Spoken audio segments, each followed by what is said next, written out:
Hello, first off, before I start this video, I'd like to apologise for the noise.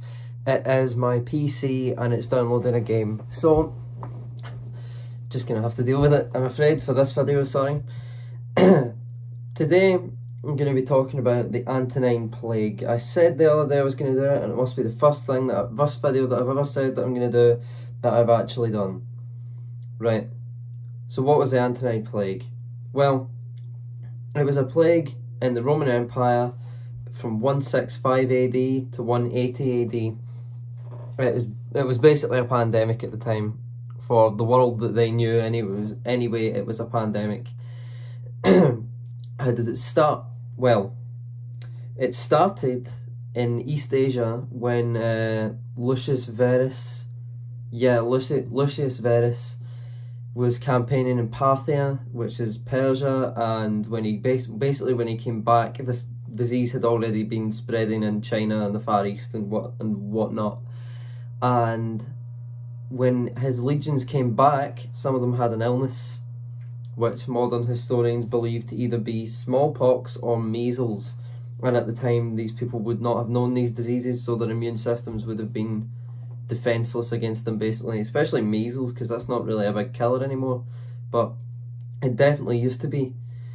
And when it came back from starting in the legions in 165 AD, it spread like absolute wildfire across the empire. And in my mind, I think this plague is the first kind of crack in the Pax Romana. Because, I mean, even though it was still going, that was the first thing that kind of put a dent in the Roman Empire, really. Because up until that point, they'd been expanding and expanding and expanding, and they'd had good emperors. They'd had bad emperors as well, but it was never, like, it was never world-endingly bad. And Marcus Aurelius was a good emperor. I think Marcus Aurelius was a good emperor, and he worked well with Lucius Verus, but his son Commodus after that definitely didn't help in that regard. But the symptoms were described by Galen, or Galen, however you want to say it, who was a physician and author from Greece who lived in the 3rd century, I believe, from the 2nd to the 3rd century, I think, in fact.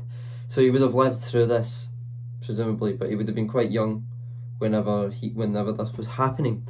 And he said that the infected would break out in a rash, they would have bad breath, they would have fever, they would occasionally vomit, and their throats would swell up. So that sounds fun and cheery, doesn't it, to be the state of affairs in your country.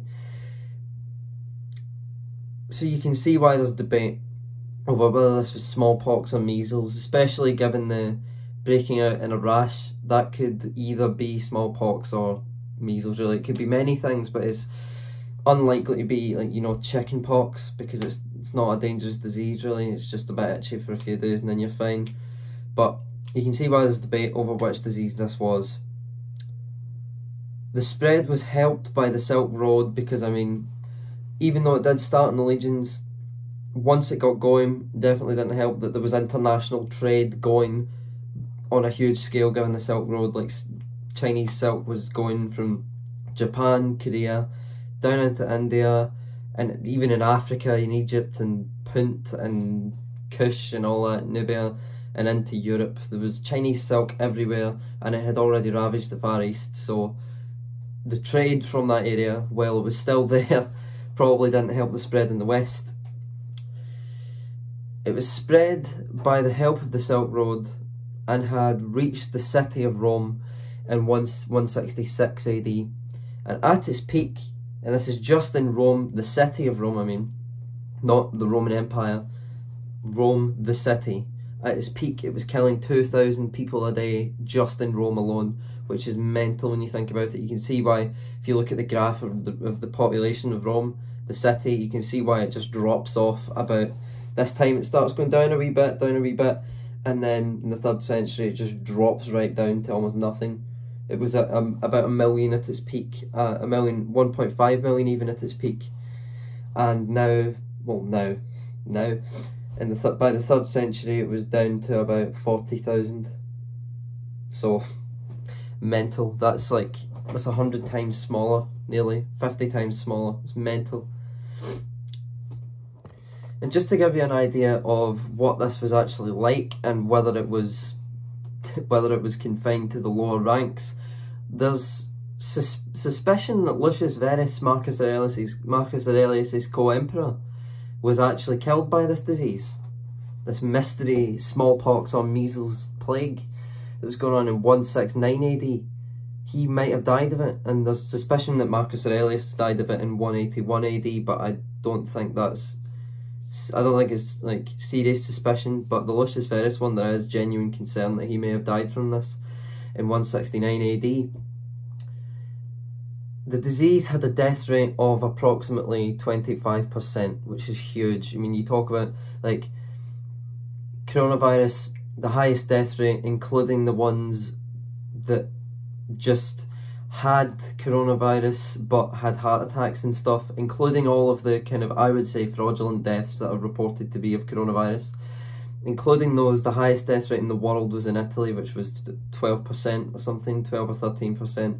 So to have 25% is madness. It's absolute madness. That's a quarter of the people who get it who died. And that's about, across the empire, about 5 million people died. So say that death rate holds and that's 20 million people. That's 40% of the Roman Empire got the disease. That's 10% of their population at its height. At its height it was 50 million. I'm sure 54 million was the population at the height of the Roman Empire in the 2nd century AD.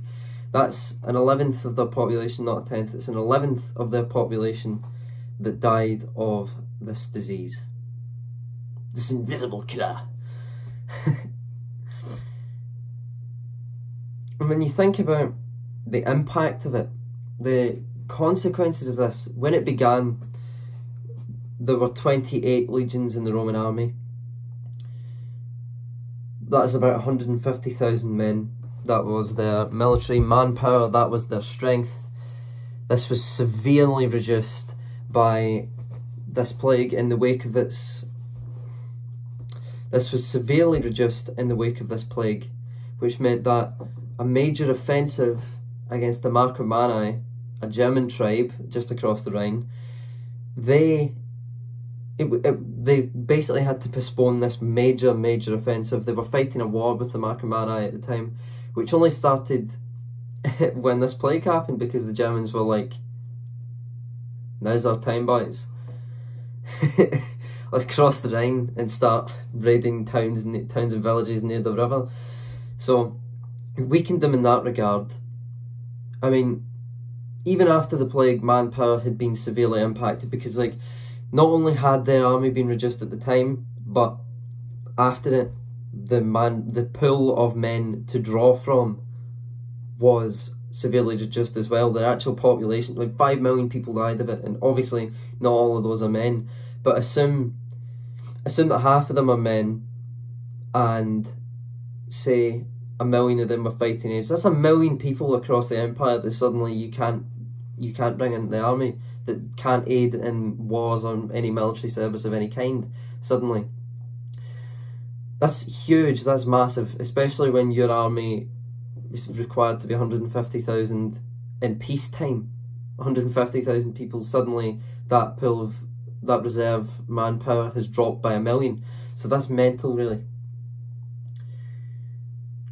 But yeah, after the plague, the manpower had dropped, leaving a severely weakened Roman Empire, which I really don't believe Commodus helped at all, because he was nuts. He was basically like a kind of stroppy 14-year-old was given a huge amount of power, and he just went mad and started killing a load of people and being really violent and doing all the things that mental teenage boys would do if they were given the reins of a transcontinental empire. So yeah, he didn't help at all, but I believe that it was that the problems that Commodus exaggerated had begun with the plague. And this actually, if you fast forward 80 years, there's no surprise that the crisis of the 3rd century happened just after this, in terms of like 2 or 3 generations down the line was the beginning of the crisis of the 3rd century, which there were civil wars, massive debasement of their coinage. You can even tell in the coinage of the Roman Empire that at the time in the middle of the 2nd century, right bang in the middle of the Pax Romana, you can see that it's about, I'm sure it's 50% silver content in the denarii, in the denaries, and by the middle of the 3rd century, it was trace elements. They don't see any silver in it really, if there is any at all. But you can see the copper in it because the coins have all gone green now, because of the amount of copper in them, like the Statue of Liberty, or like if you leave your own like copper coins, like 1 and 2p coins lying around, they'll go green as well. So massive impact from this plague. Massive. And it's amazing that the Roman Empire even survived the crisis of the 3rd century. You had to produce someone like Diocletian to actually get through it, and then Constantine subsequently from Diocletian, Constantine the Great. So massive impact on the Roman Empire and history as a whole. I mean, during this you can see, especially in Egypt and Alexandria, which was obviously a hub of activity for trade, for like the arts and all this, the artwork goes down in quality. Like, it's a lot sloppier. Like in the intermediate periods of Egypt, like in the 1st and 2nd intermediate periods, you can see that the artwork's going down in quality, just as you can see during the Antonine Plague. You can see that as well. You can also see the reduction in trade going on. There's less foreign goods appearing in Alexandria in particular was the example that I know about. You can see less silk from China getting there because there's no international trade going on during this, like right in the middle of it anyway. So reduced money, reduced manpower, reduced army, greater weakness to barbarian tribes, which is what then happened. I mean, the Western Roman Empire fell because of the Sacs of the Goths, who were basically barbarian tribes at the time. So it's mental, it's massive. But the crisis of the 3rd century seems to be the result of this, which was the result of most of the Romans' future woes after that. But that's a topic for next time. In the next few days, expect a video about the crisis of the 3rd century. The thing that really accelerated Rome's decline. Thanks very much for watching. If you enjoyed this video, give it a like, give me a subscription rather. The most important thing you can do is share it. And genuinely, that really helps. Please share this video to get it out to the world, to get it to new audiences far afield from anywhere, from our wildest daydreams here at this channel. Thanks very much. I'll see you in the next video.